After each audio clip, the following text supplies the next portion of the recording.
everybody. Hello there, my lovies. Welcome back to Crazy But Not Dangerous. I'm Shorty Vaughn, and I'm going to be making some soup today because January is National Soup Month.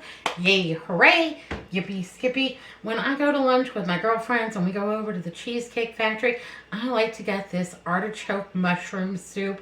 That is one of my go-tos, and I thought I would make my version of it today with a few twists based on what I have in my pantry.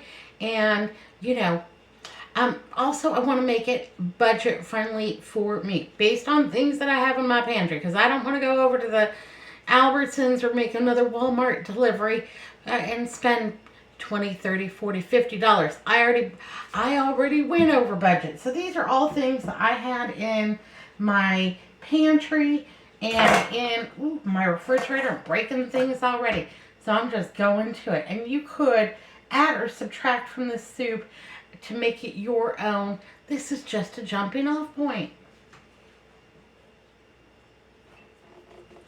The first thing that I have is some celery, carrots, onion, and bell pepper that I put in the food processor the other day for my sausage balls. Well, it was carrots, or it was onion, celery, and bell pepper. I added carrots to it. There we go. And they are all very finely processed. That's just fine with me. But I want to get these, just translucent. Want to get these going in my one pot soup. Absolutely. I don't want to make a lot of mess. I don't want to have a lot of dishes to clean up. And soup. It's very economical. It freezes great. It's good any time of year, in my opinion. Though when it's 120, that's not necessarily the days that I want to eat it here in Phoenix. But, I could do it. I could get behind it. So I'm going to put my veg in first, all of my aromatics. And as soon as I do, as soon as those heat up, it's going to start smelling like dinner. And Andrew's going to be super excited about it. So I've got, about 2 tablespoons of butter in there and about a cup and a half of my aromatics. Gonna let that just go ahead and get started. Got some of my extra inexpensive chicken breast pieces here, and I am not going to use the whole bag. I am going to take out, well, maybe I will go ahead and use the whole bag. I'm going to go ahead and use the whole bag. Gonna shoot the moon, baby. So about 3 small-ish chicken breast pieces. Chicken thighs would be fine. If you needed to boil some chicken and do some chicken picking, or if you have a rotisserie chicken, that's fine too. Yeah, just go for it. Anyhow, I'm going to cut these into little cubettes and get these going here in a few seconds with my aromatics. Ooh, I can hear them start to sizzle. How are you, my loves? What's new and exciting? Thanks for joining us in the kitchen today. Oh, little Miss Hazel has decided to grace us with her presence. I'm sure she's smelling the chicken. She's like, lady. Well, she is not getting any of this soup because it's got onions, it's got garlic, it's got stuff. And none of that is particularly good for my best furry friend. But what she did get the other day when I got my chicken breasts, I boiled one of the largest ones for her and shredded that up. And today I'm also going to be making use of the chicken broth that came off of that boiling process for our soup. So, yeah, I'm not letting anything go to waste. And that chicken broth will just be an added little bonus, an added little benefit. And that's just going around in there. Yes, please, and thank you. Okay, it's smelling good already. It's smelling like dinner. So what's new with you? What have you been up to? I had to do a little online shopping today because my little niece, Liberty, she's my great niece. My little great niece, Liberty, that's my nephew, Charlie's daughter. She's turning 8, in just a couple of days. And so I had to get online and bought her a nice birthday gift. I'm going to go ahead and include my chicken breast pieces in here to start cooking. I don't necessarily need to get any color on them, but why not? I'm also going to wash up my hands because they're all chickeny. I'm going to get those incorporated in here, give them a little bit of a stir up. Like I said, I don't necessarily need any color on them, but we're just going to jumpstart the cooking process because as you can see, it's almost 6. So we about 75 minutes to Jeopardy. We've got time, but we got to hustle or bustle.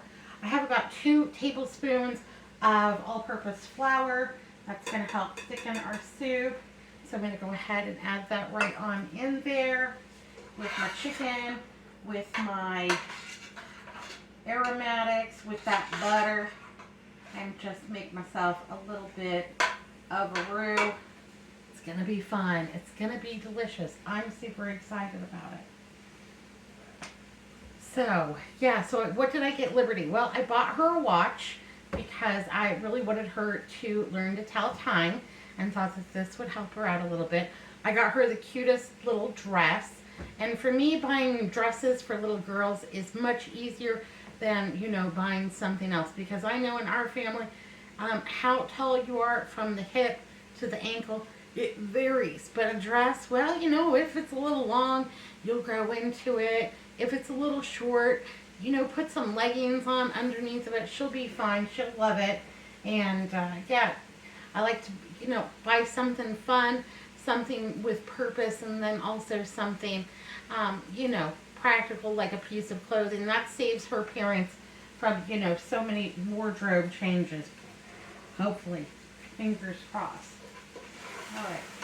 Give this a little stir up here. I can smell that flour already starting to toast and get that raw taste out of it. That's pretty much all that I want. That chicken is cooking pretty rapidly. I use butter because that's what I had on the counter. You could use vegetable oil, canola oil, olive oil, whatever you got. I don't think it matters that much. I'm just not that picky. Okay, since that is coming together quite well, I have some garlic. Now, I can't thank Gilroy, California for this garlic. I have to thank my friend Karen. Thanks for the great garlic all the way from Yakima, Washington. So I've got about 2 large cloves of garlic in there. And honey, those are, ooh, they're strong. I'm telling you what, those will keep away the vampires and the zombies.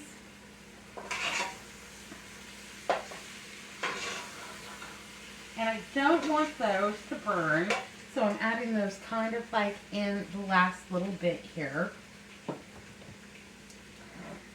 What else? So I've got about 20 ounces of the chicken broth from Hazel's delicious chicken breast that I made for her. Gonna add that in there. Yes, please, and thank you. And I also have about 8 cups of water.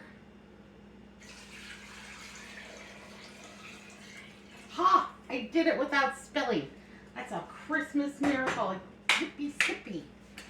I have a little bit of chicken soup base. Bouillon would be fine. Better than bouillon if you have it. Nor, you know, whatever soup base you got going on in your pantry or refrigerator. And add that to that. Give that a good stir up. Oh yeah, it's getting all the smells. Absolutely. That is fabulous. Yay, hooray. So we've got all of those aromatics. We've got some good chicken base. I mean, we got all the things going on. I have some dehydrated mushrooms. These are mushrooms that I got on sale. Popped in the Nesco food dehydrator and just saving those for a rainy day. Well, you know what? I forgot to put mushrooms on my list when I put in my Walmart order. I mean, the minute that I press go, I can remember at least 3 things that I forgot.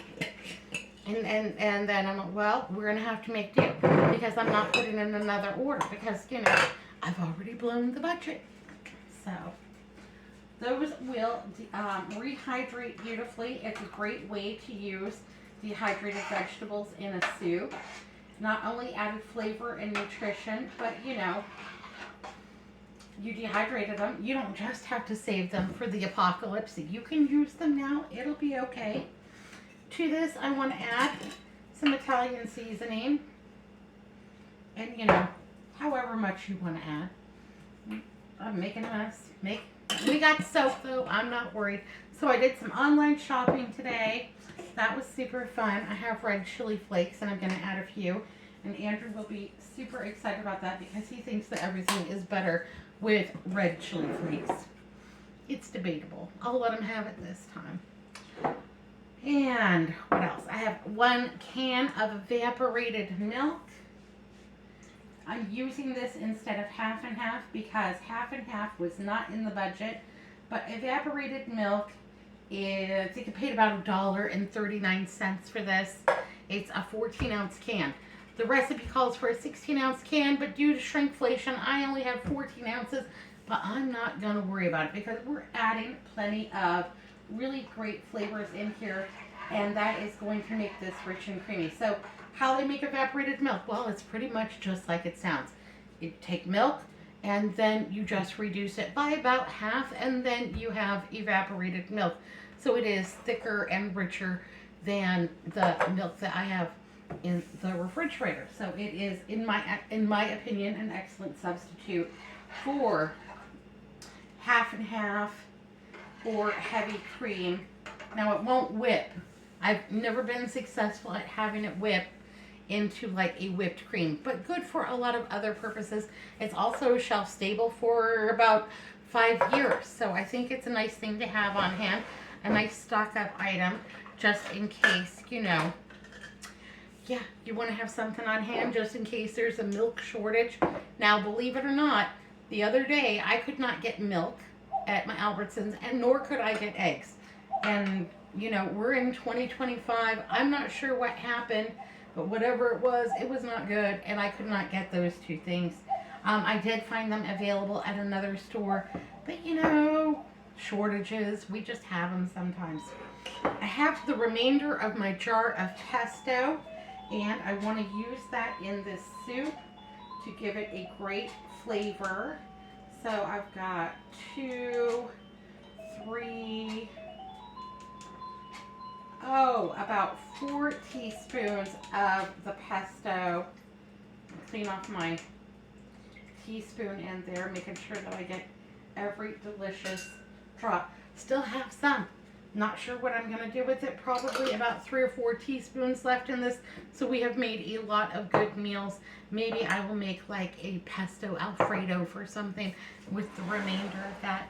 But I'll taste this. If it needs more of something, if it needs more of the pesto, I'm not afraid to add it. I'll just go with it. So we've got our mushrooms in there. We've got our aromatics. We've got our chicken, the pesto, and it's looking good. It's looking real good. Let me bring you down and I'll show you what it looks like so far. Yeah, I think that looks terrific. I'm super hungry. It smells. It's got all the good smells. Yeah, but we're not done yet. I also have this box of artichoke hearts. This is a Signature Select product. When the Albertsons Signature Select products go on sale for 99 cents, when their frozen vegetables are on sale, this is one of my go-to items because I don't think the price can be beat. Now, you could use artichokes in a can or a jar or what have you, but for 99 cents for an 8-ounce package, that's just unheard of. And I love the marinated artichokes from Costco, but those have gotten to be quite pricey. So I might actually try marinating these frozen artichokes and see what happens. Something for maybe next time I have a family dinner, maybe I'll go ahead and try marinating these frozen artichokes. See how they stand up to the, the heating, the thawing process, and then the marinating process, and see if it's worth doing. Maybe we'll try that. It's okay to experiment in the kitchen. Inquiring minds want to know. I'm going to go ahead and put those in there.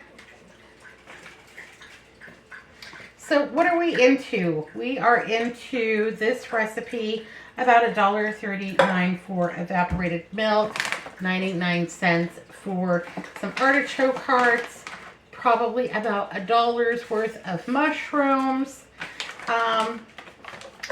This pesto was like $3.99, so we used about a third of the jar, so you know, about $1.25 or whatever. While this seems to be adding up, the number of servings that I'm going to get out of this soup is just, it's going to make it all worthwhile. And it's got that delicious chicken in it. And I did leave that chicken in fairly large chunks, so it will seem very substantial. That's what my people are looking for. They're looking for something, not necessarily an elaborate meal, but a substantial, stick to your ribs kind of meal. Yes, please, and thank you. I also am going to put in 1 can of cannellini beans. Now, let's say that you didn't have chicken. You want to make this recipe. Adding beans is perfectly acceptable in my opinion. Cannellini beans are basically a whole white kidney bean. But they sound fancy, don't they? Yeah, so yeah, you could substitute whatever bean you have in store or in stock. It's gonna be fine. There we go. So we've got a can of cannellini beans. All in all, this recipe is probably going to come in at about $10 for the entire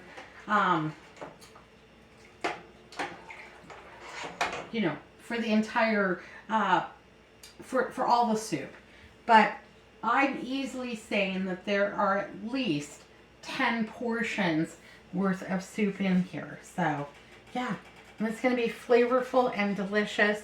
I'm going to let this just simmer on the stove for a few minutes, and then we'll come back and finish it up because it's almost time. It's getting there. Yay, hooray. So yeah, I'm just waiting on this to come up in a boil so those mushrooms, get fully rehydrated so that the soup comes to its fullest thickening so that everything has a chance to mix and mingle and what have. What am I watching on TV right now? Well, right now on Paramount Plus, I'm watching Elsbeth. That's also available weeknights on CBS. I'm not sure what channel that would be for y'all.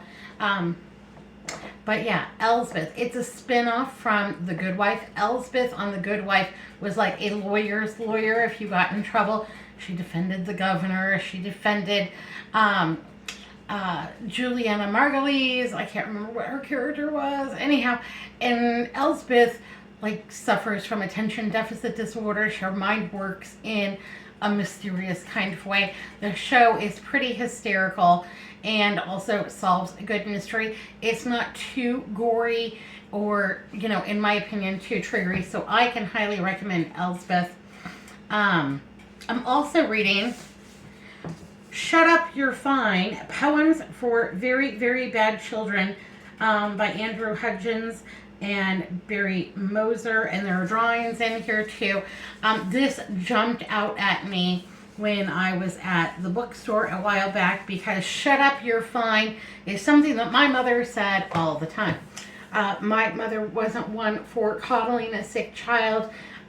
She would load you full of children's Tylenol and send you to school. Don't you call the school nurse. Don't you go to the school nurse.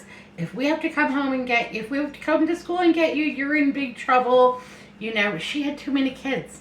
And when one of us got sick, it was kind of like our own little mini epidemic. And so, yeah, we got loaded up with children's Tylenol. Put these cough drops in your pocket. You got a cut. Well, we may or may not have had Band-Aids because when you have 9 kids and a load of grandkids and great-grandkids, so you could go through the Band-Aids faster than you could buy them at the store. So for a lot of times, you got a cut.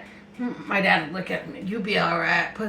Go rub some dirt on it. You'll be okay. If it was kind of a bad cut, then we would go in the kitchen and there was a homemade Band-Aid made with, paper towel and a piece of duct tape. And that was his go-to. Yeah, he was the master of first aid. I'm telling you what. So Shut Up, You're Fine, Poems for Very, Very Bad Children. I have a difficult time reading because I have very bad eyesight. I have cheaters, but they're like 4.0s, and honestly, I need to go up to like a 4.25, 4.5. But because they're poems and they're very, very short, I am enjoying this book a poem at a time. And Shut Up, You're Fine. I so far think that they are hysterical. It's funny. It's slightly irreverent.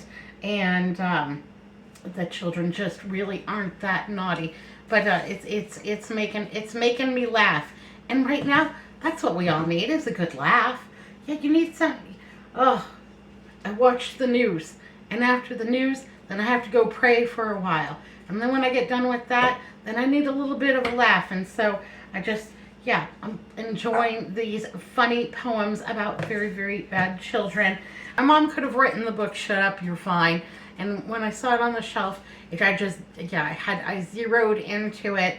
That's the thing that I miss about working at the Barnes & Noble, is that you're shelving books and, oh, what's this? And nobody's looking. And open it up and you're like, oh, I'm going to put that in my pile. And you start your pile at the beginning of your shift. And I hardly ever went home with a paycheck, but I did amass quite a collection of books. And really the point of working at the Barnes & Noble was to make some money to benefit our household, but also, yeah, that 30% off, that's what we were all really working for.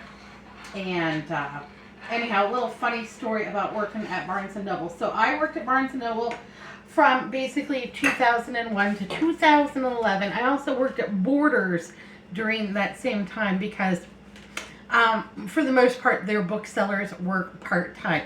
So, I would double dip. Anyhow, I was at the front cash register with my friend Susan. Hi, Susan. And she says to me, your ordered books come in. And when your ordered books, something that they didn't have in stock come in, and they take them over to the cash wrap area, and in between checking out customers and, looking at the merchandise and what have you, making your piles, that you call these people on the phone and, hi, this is Shorty Yvonne from Barnes & Noble calling to tell you that your book is in. Yay, hooray. And anyhow, so Susan comes up to me. She's like, how do you think you say this name? And I look at her, I'm like, well, how you say this name is pretty straightforward. Well, yeah, that's what do you think that's a real name? Like, I don't know if that's a real name, because people would sometimes give you false names for putting in an order for a book for them or what have you. And I don't know if that's, well, do you think that we should call him? Yeah, we should call this person and let them know that their book is in. I mean, if it's whether it's a real name or not, maybe they really wanted the book. If not, we just usually put it back on the shelf or send it back to the publisher. I don't think I can call this man. Okay, all right. Well, I'll call the man because, somebody's got to call him. And by now, I'm up at Cash Wrap, and my friend Susan's up at Cash Wrap, and here comes our friend Dave up at Cash Wrap, and we're all talking about this name and what to do about it.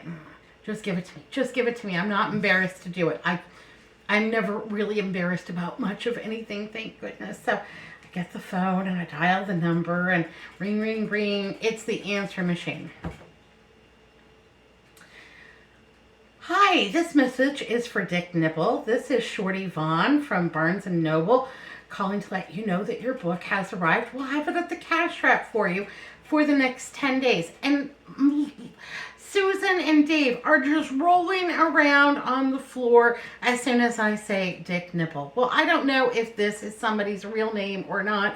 I don't know if they're just playing a practical joke.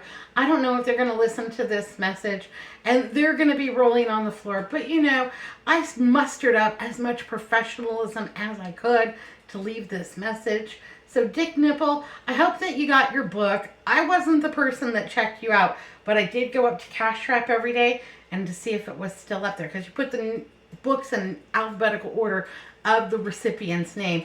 So it's easy just to pull it off and ring it up, and there you go. Have a great day. So yeah, hope Dick Nipple got his got his book. But yeah, so we had to make our own fun at Barnes and Noble, and it really was a very good and fun place to live. The work, it felt like you lived there.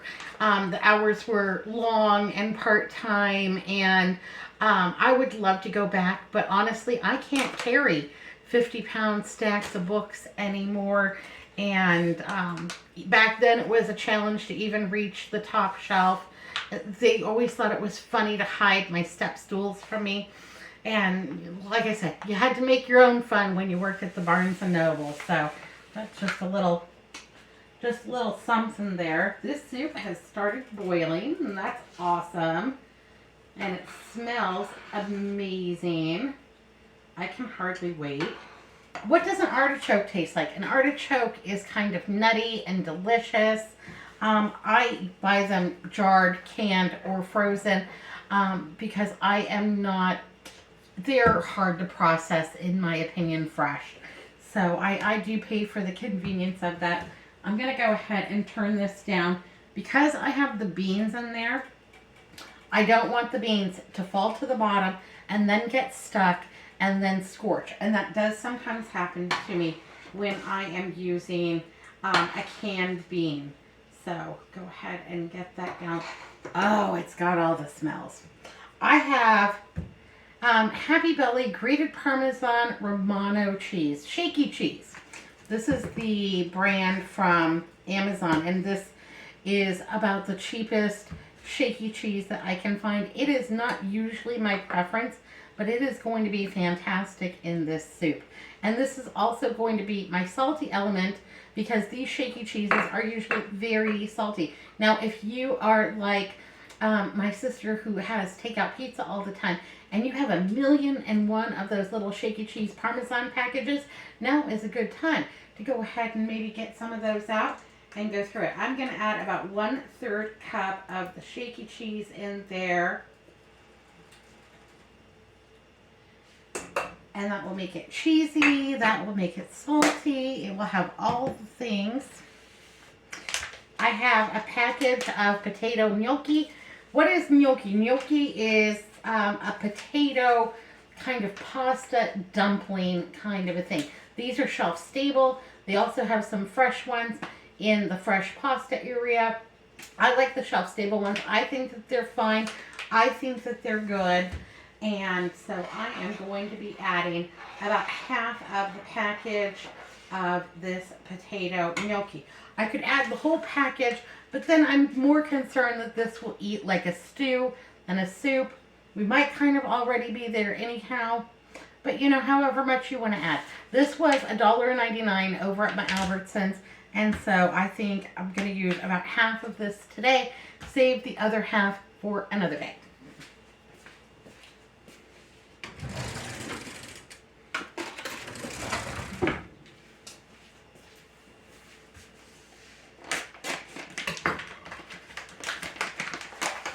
These take about 10 minutes to cook. There's instructions on the back if you've never had them, but they are very delicious. They are very much like dumplings, in my opinion. And the starch from these will also help thicken up that soup. Yay, hooray.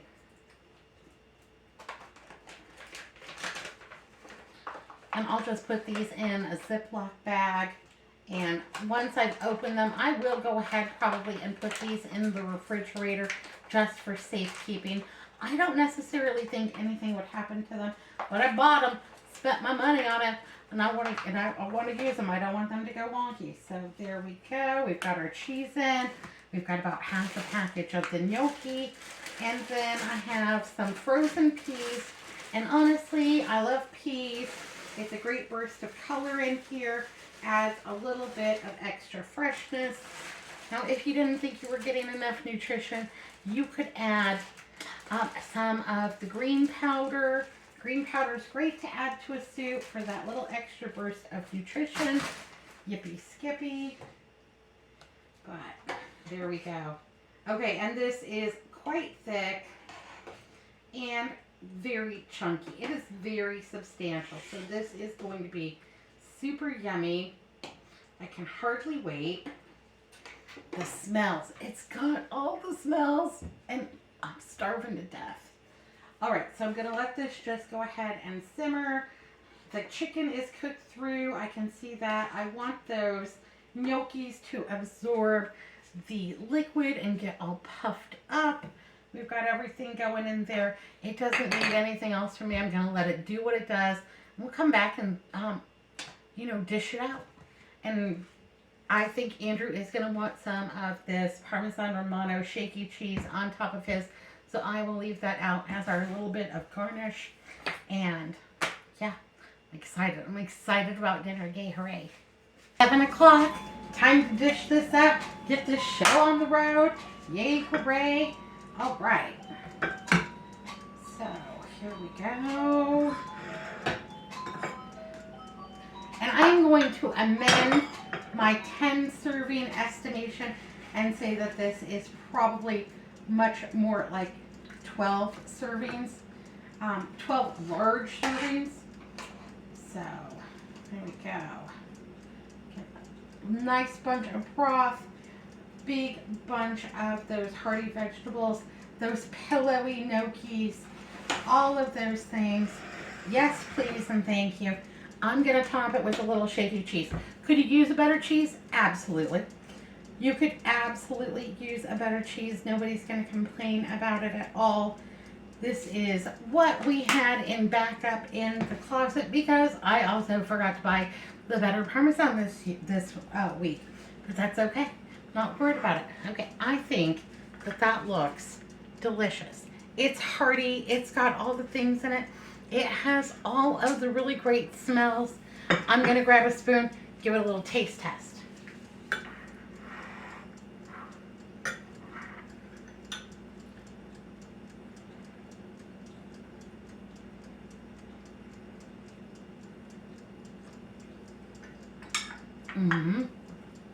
Oh my goodness. That tastes like it simmered all day long, but only took about 75 minutes. Get that. So I would say that is very good soup, very rich, very indulgent. That's not hurting one bit. Now, if we wanted to make this cheaper, you could use pasta or rice instead of the gnocchi.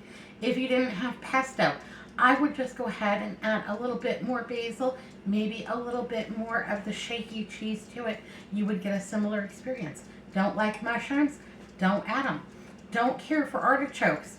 Well, then I would go with larger amounts of the celery, carrot, and onion. If you didn't want to add the chicken, I would add probably another can or two of beans. And I think that would be great. You could do the whole thing in your Instant Pot. You could do it in the crock pot, whatever you've got available to you. But on a nice cold night tonight, our overnight low is going to be about 34 degrees. So as soon as that sun goes down, it starts cooling down rapidly. But this is going to be a welcome hot meal. Yay, hooray. All right, my lovelies. Well, wherever you are, I hope that you're warm and safe and loved. And I love you. Big old smooches and huge squeeze-ronies. Be good, be careful, look both ways. I'll see you next time. Ooh, soup.